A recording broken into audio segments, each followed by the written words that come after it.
I believe what I'm about to disclose. The Terror Task Force noticed this guy in 2004. That's right. Here we go. They knew who he was, and they did nothing.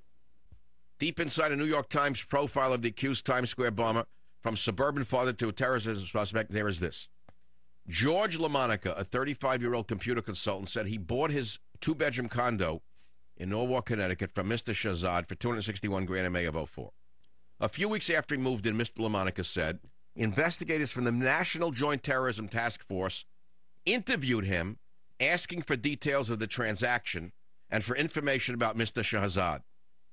It struck Mr. LaMonica as unusual, but he said detectives told him they were simply checking everything out.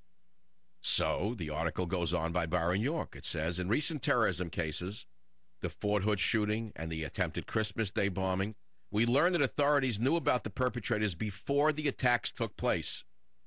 He goes on and says it seems reasonable to guess that given Faisal Shahzad's background, his travel patterns, his communications habits and associations, the authorities knew something about him too.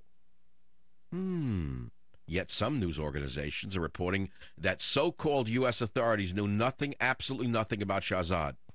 The useless Washington Post, for example, reports that Shahzad, quote, was allegedly able to train with terrorists in Pakistan, return to the U.S., to assemble a car bomb in Connecticut and park it in Times Square without anyone in the nation's vast counterterrorism apparatus knowing anything about it, close quote.